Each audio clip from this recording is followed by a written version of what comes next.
Hi, I'm Heather Hubbard. I went from being a lawyer and partner at one of the largest firms in America to becoming an online personality and successful entrepreneur. I know what it takes to rise to the top. I also know all too well the toll it can take on your health and personal life. So, how do you shine bright without burning out? How do you chase joy while achieving success? You're listening to the Hustle and Flow podcast. Welcome back to Hustle and Flow. I am your host, Heather Hubbard, and today we are on episode 185, Making Money in the Stock Market. So I've not told too many people this, but I'm excited to share my story, my journey, as it relates to becoming a full-time professional day trader. Yeah. I am a day trader, and never in a million years would I have thought that this would be my full-time profession. Obviously, I do the podcast and I still have the business. I lead luxury retreats at Miraval, transformational retreats. I have an amazing community and I have no desire to stop doing that. But when I came back from my sabbatical and was getting back started with the podcast and then, started my emails again, I had so many people ask me, "So what's the plan? Like, what all are you going to do with the business?" And part of not rebuilding, I think, the business the way it was is I learned so much from that sabbatical and I started trading. And that has created a lot of freedom and flexibility for me. And so it really is allowing me to focus on the part of the business that I love the most and that I think gets the best results for my clients. And then it allows me to be on the podcast and do other things behind the scenes in the business to just help other women rise. And that has always been a passion of mine. It will always be a passion. So helping other women, whether it's, they're paying me to come to my retreats or they're just getting my advice and my thoughts on the podcast or through introductions, connections, strategy, like that's always going to happen. But right now, at this point in my life, I am a full-time day trader. And I think a lot of people don't know what that means. I certainly did not know what that meant just a few short years ago. This was not intentional. I didn't decide or make it a goal to become a full-time trader. It kind of just happened. And so that's why I want to share with you what that looks like, how that came about, and why I think it's so important for all of us to have these skills, especially women, so that we can really take advantage of what a lot of men have been doing for a really long time. And I think we just haven't had access to information. And some of it is just, socioeconomics. I did not grow up in a wealthy family. I did not grow up where I had mentors or family that could show me or tell me what it looks like to invest in the stock market, long term or short term. And so I think we need to be talking more about it. I definitely want each and every one of you to know about it so that if you are interested in trading, you have those tools available to you. Now, I do not suspect that many of you would become or would be interested in becoming a full-time trader, but I think absolutely everyone can benefit from short-term trading. And in our society and what we've been taught, it's really about long term trading, which is a wonderful investment vehicle as well.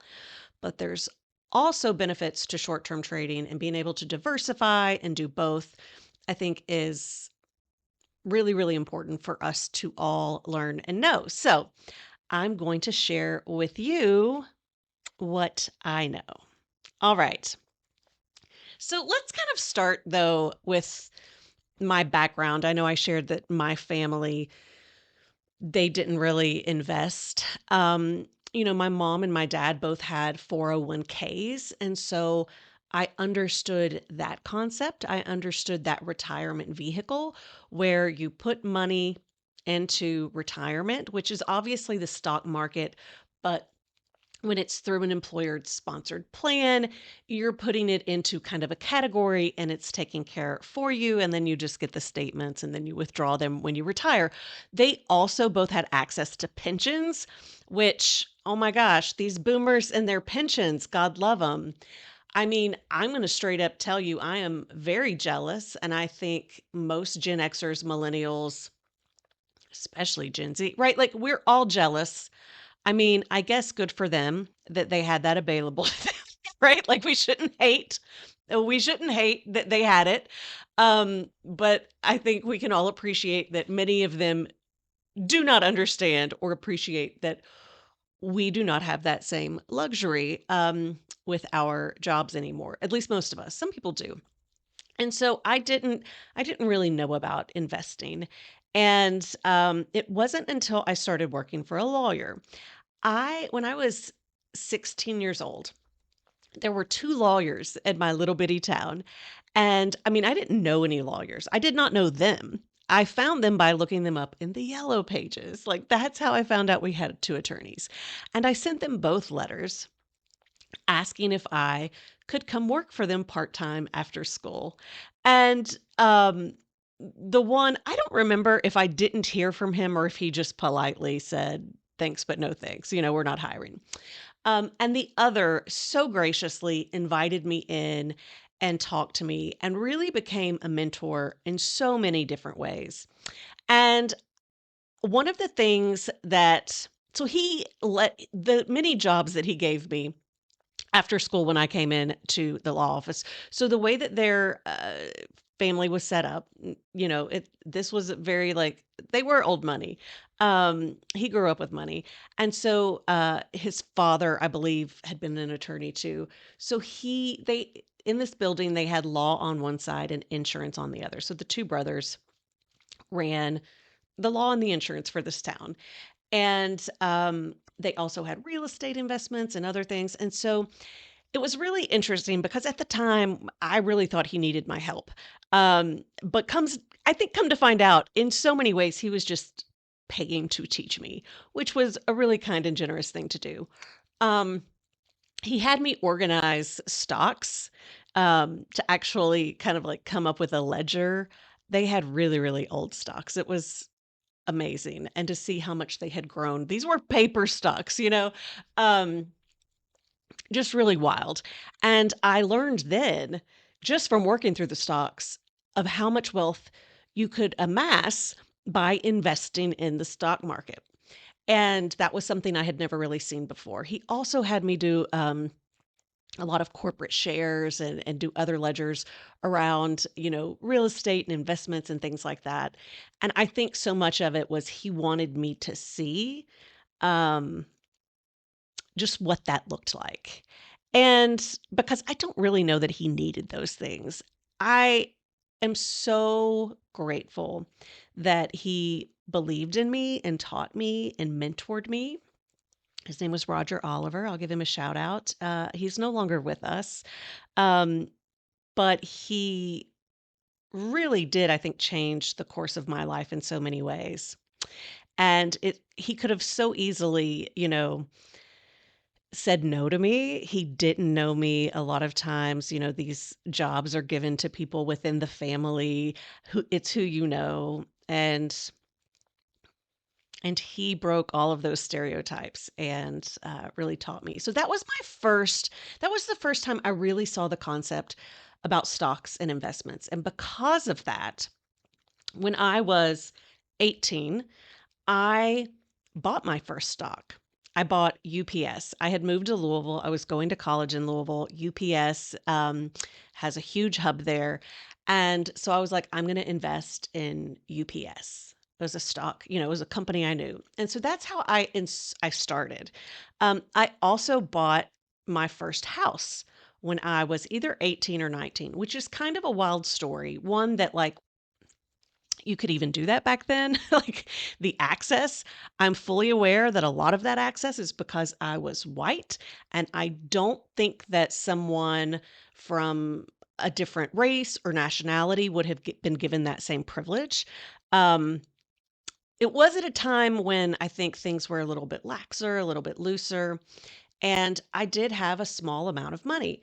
I had gotten a full ride to undergrad and also got scholarships that allowed me to pay for all of my books and everything like that. And so, renting an apartment, I was like, well, having seen what I had, at Roger's office, I was like, it makes more sense to actually own property because that's going to allow me to appreciate equity and sell. And so, everyone said I was crazy, I shouldn't do it, and I was just like, "No, I think I wanted to start building wealth as soon as I became an adult." And, and I did. I got the equity to then when I moved to Nashville, be able to afford, a better place, invested again. So I've been investing, I think, in real estate really since I was 18, and obviously 401ks, IRAs, and, like, long-term retirement investing. Um, but I was not familiar at all with the concept of short-term investing. I definitely never had my own brokerage account where I was doing it myself. So again, this wasn't even really on my radar. Many times I've had conversations with friends over the years, where they would tell me that they had started getting interested in investing. And, like, they were so passionate about it, so excited about it, trying to tell me about it, and it just didn't, I don't know, like, it just didn't interest me. I think I was already pursuing so many of my passions and had so much on my plate. Like, I wasn't looking for another hobby or interest without realizing that if you've got the right teacher, you don't actually have to spend that much time getting up to speed on what that looks like. And, so yeah, just never ever came up. And then when I was on my health sabbatical, I was actually with a good friend, Dr. Valerie Rain, out in Arizona. And we were just chatting. She was having health issues at that time as well.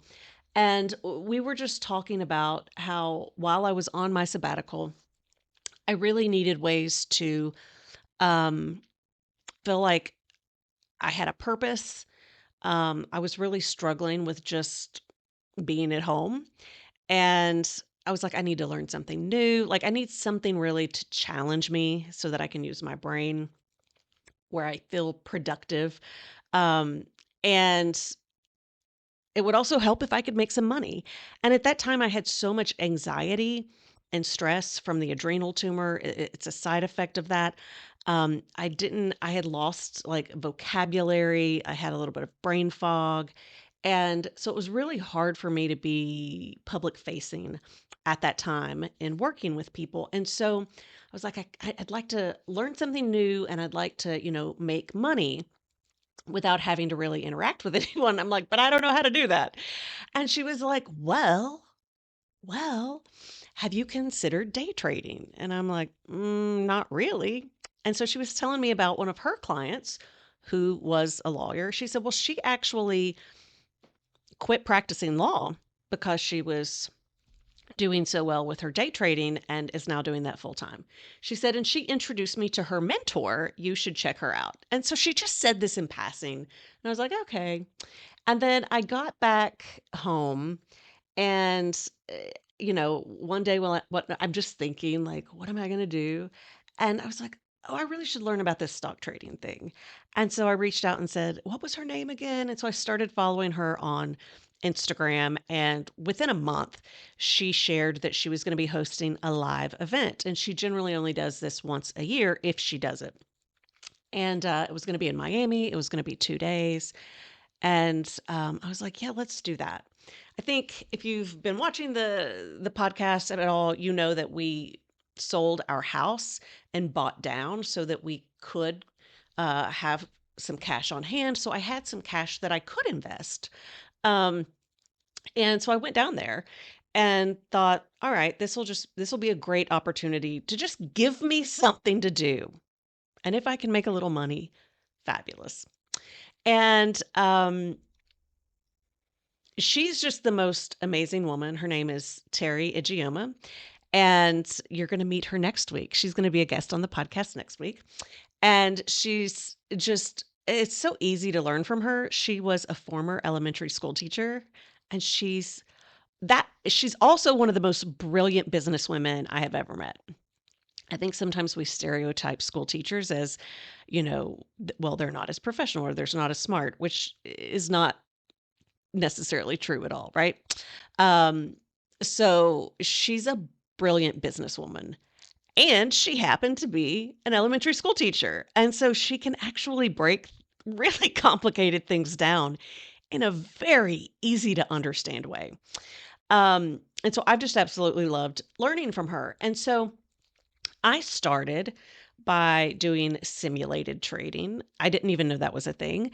So there's all these different brokerages that you can open an account with not a lot of money. I think a lot of them, it's like $500 or $1,000 to open an account. And most of them have simulated trading. And so it's with the actual stock market, though. So it's not it's not a game. I mean, it's not real money, but you truly are, it's in real time. And so you would buy and sell, with the stock market, but you didn't actually have to worry about losing any money.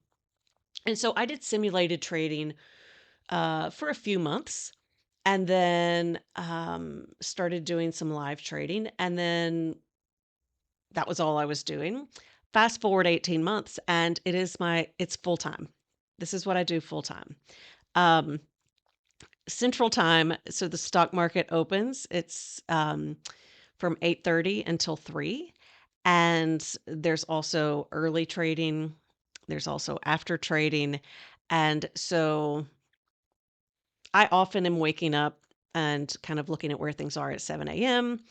I'm constantly keeping track of what's the data that's coming out, what are potential market movers, analyzing the different indexes and the stocks that I'm following, the certain charts, um, and then based on where I am, my goals, what I'm doing, I then like am getting in and out. Now I am truly day trading, and that means getting in and out of the same stock within a day's time.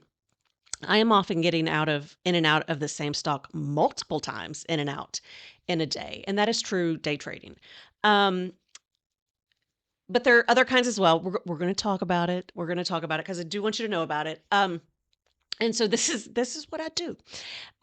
Even when I'm like recording podcasts or I'm doing meetings or anything else, I've got two computers, so I'm always watching the stock market. If I'm traveling, I'm still watching the stock market and I'm still investing. And so it can sound like it actually takes a lot of time. Um, but it's more monitoring than necessarily having to be like super active all the time. But that's what I do. That's what I do full time. And I absolutely love it. I enjoy the challenge. A lot of it relates to patterns, and I'm really good with patterns. And there's math involved. Luckily, I can use my calculator. And yeah, just learning about companies, where things are in the economy. And I love it. I love it so much. So I wanted to share a little bit about it with you so that if you think you might be interested as well, you can actually start doing some short term trading yourself. Now, again, I know it sounded like I do a lot of it, and I do. But most people don't. There are very few professional day traders. Like you actually have to apply to the IRS, get approved. And so I'm not saying that you would probably want to do what I'm doing. Maybe you would. Welcome to the club. But uh, I think everyone can actually benefit from short term trading. So, okay, let's talk about short term versus long term trading. I'm like, oh my gosh, I'm looking at the clock. I'm like, I could do so many episodes on this. And I'm also looking at my agenda, and I think I'm on like point number 4 out of 10. So we'll move ahead. And if you're really interested, I can do more episodes. I'm happy to share. But so there's short term and long term trading. From an IRS perspective, if you hold something for more than a year, you have what's called capital gains. That is typically a lower tax bracket than if you trade in less than a year. That's just ordinary income. So the same way, the same tax bracket, like from your job is what you're going to pay. And so a lot of times we are taught that you should only do long-term trading because you get a cheaper tax break. It's like a cheaper tax rate. And to that I say, well, if you're going to make $10,000 with that at a 15, we'll say percent, because of course it's different based on your income bracket. Let's say 15%. All right. So you're going to pay 15% on $10,000 that you hold for a year. But if you got in and out of that same stock within that same year and made 20,000, even if you're paying a higher tax rate, right? You still got more money at the end of the day. And you can do that math for yourself. Um, the thing is, we talk about higher tax brackets. Most people that are in the higher tax brackets don't actually pay that percentage of tax. Your effective tax rate is often much lower. So the more money you have, the more access to CPAs you have. So, I mean, I just think that as a society, we are brainwashed into thinking about tax rates and tax consequences without doing the math on the big picture. I mean, at the end of the day, the more money is like the more money you have, the more money you have. Like, who cares what the tax rate is? Like, I would happily pay 50% tax if I was a billionaire because I'd still be so much richer than I am right now. Right? Who cares? It's like you're missing the forest. You're missing the forest because you're so focused on the trees, right? Um, that's my position on that. But if you care more about your tax rate than the actual money you're making, by all means, keep doing long-term trading only. Um, So when you're doing short-term trading, it is truly for income. And this is not necessarily a lot of times when we think about income and investments, it's through, let's say, like dividends, but that's not what I'm talking about. I'm truly talking about you would get in and out and you're going to make a profit. Now, you can do that two ways. One is through day trading, and the other is through swing trading. And the reason why it makes a difference is because there are different regulations around it. And I think when you think about swing trading, it makes it so much more accessible to most people. Most people are not going to do day trading, um, but they call it all generically day trading. Um, and so I think that's where sometimes there's some confusion, but like legally, technically, they're two different things. So if you're truly day trading, that means, again, you're getting in and out of a stock in the same day. If you were doing that, there are certain requirements. You have to have at least $25,000 cash in your brokerage account at all times. Otherwise, you're not meeting the federal minimums. You're going to get what's called a margin call. Um, so you just can't do that. Now, if you are swing trading, that means you get in one day and get out another day. You could hold it 1 day, 2 days, 3 days. Um, you don't have those same requirements. There are a few exceptions, like when you're swinging and you could do day, but we're not going to get into all that. My point is, you could absolutely get into a stock and hold it even for a week or maybe even a month, and then get out of it. Now, there's also a wash sale rule, which relates to getting in and out of the same stock, as it relates to losses. Again, I don't think, for purposes of our conversation today, that's not too important. But again, I think all of these people hear about these things and they're like, "Oh, well, I could never do that." And it's again, if you're making more money, it still really doesn't matter. Um, but if you're going to swing trade, right? Like you get in and out of the stock. So, one of the things that I learned from my mentor is how to do what's called technicals, and that is reading the charts. So, there now it's not necessarily going to follow these charts, but it generally does. And there can always be ways that the market is manipulated in a million different reasons. A huge bank might decide to buy or sell shares. That's going to manipulate the market. You might have these meme stocks out there where a company's doing really bad and then they get in this, like, I don't know, Reddit or something, and then they all drive up the price. And then one person does really well and then the other people all lose their money. Right. You don't have guarantees with the stock market.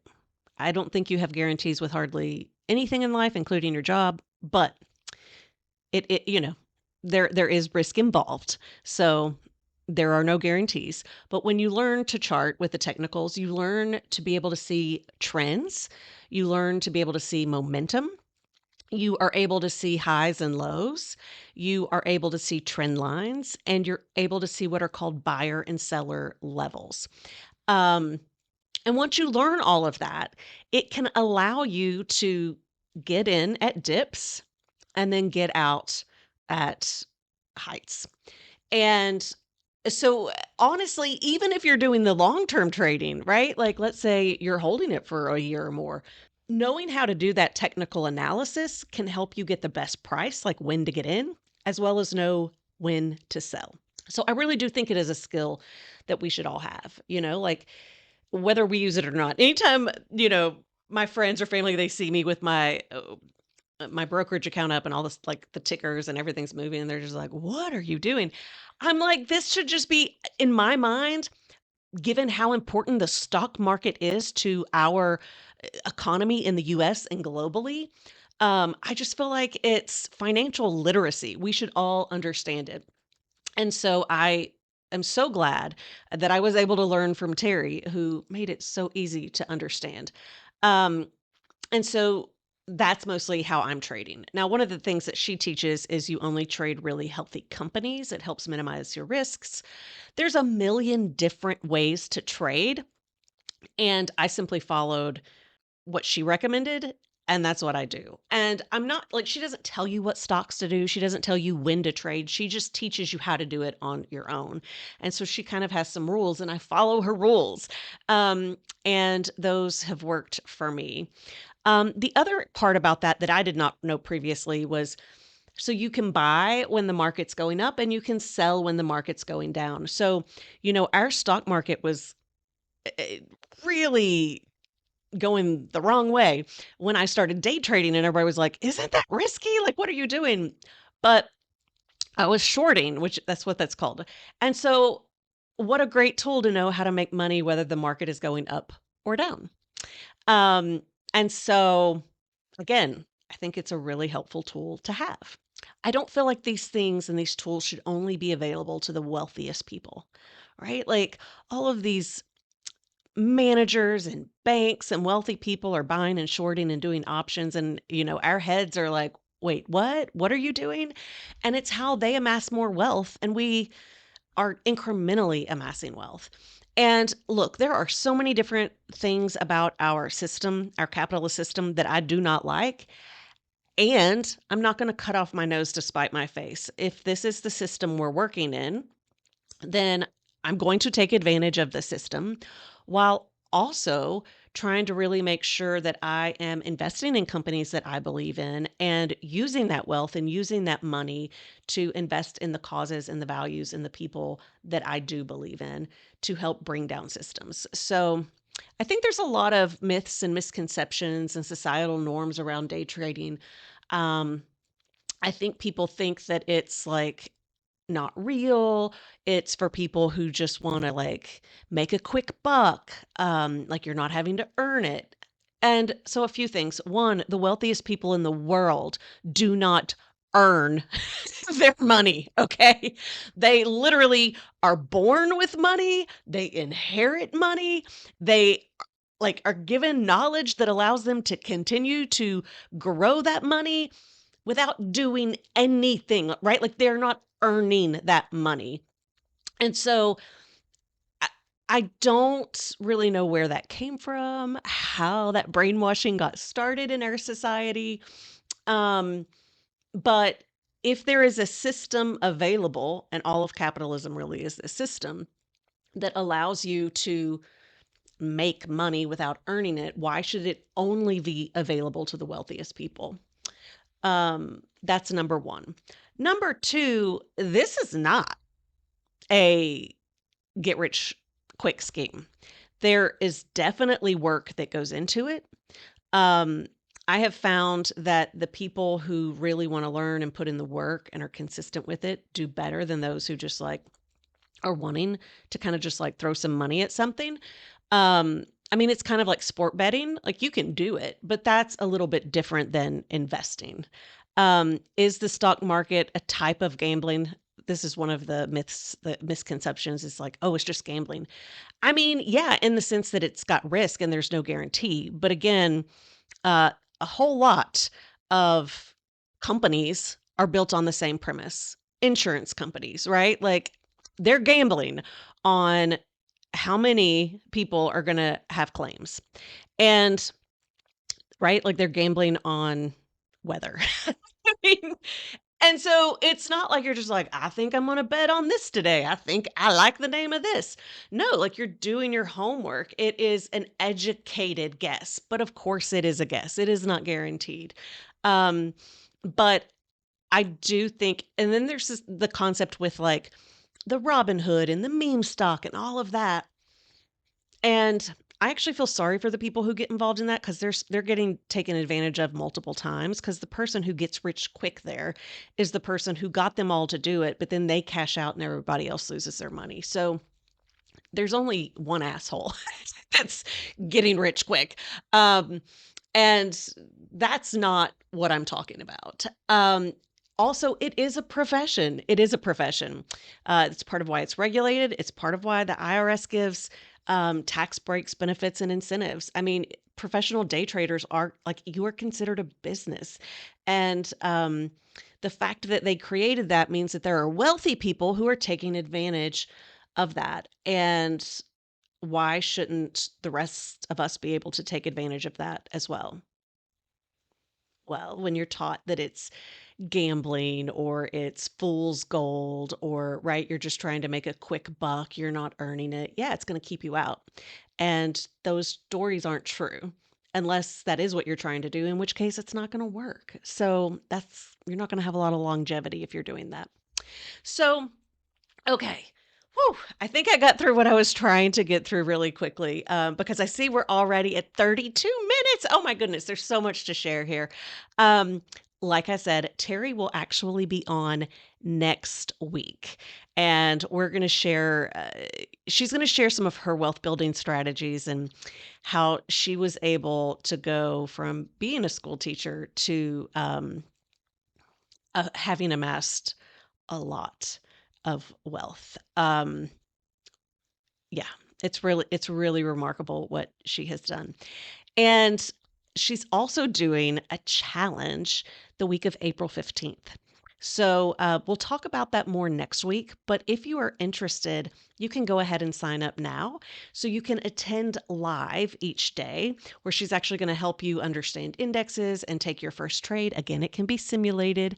Um, and then if you end up wanting to work with her more, you can learn more in depth about the charts and whatever else. But this is like a really easy beginning to just learn a little bit more about the markets. And she is going to make it so simple to understand. And then she's got some amazing guest speakers, some of whom I know personally that I'll share more about next week. But if you're like, I don't want to forget, I want to make sure I go ahead and sign up, please do so. I will have the link to sign up in the show notes. So if you're listening on a podcast, check out the show notes. If you're on YouTube, you can also check out just within the description, there will be a link for you. Know that I am a student. I have benefited greatly from Terry's work, so I am a proud of affiliate of her programs and her work. So if you do sign up, I will receive a small commission. So I just full disclosure on that. But I don't really promote others. Like, I mean, I promote others all the time and just, but not necessarily their actual products or services where I would earn a commission. But I believe so deeply in her work and what she does, that I was excited to be an affiliate for her. So you can go ahead and sign up for that and join us again next week where Terry will be joining us. And if you have any questions whatsoever, feel free to put them in the comments below. And I look forward to chatting with you and keeping this conversation going. Thank you so much for joining me for this week's podcast. If you're watching on YouTube, give the episode a like and leave a comment below so we can keep the conversation going. Also, be sure to subscribe to the channel so you never miss a future episode or announcement. Listening on Apple, Spotify, or another podcast app, you can watch the video and join in the after-show conversation by visiting hustleandflowpodcast.com.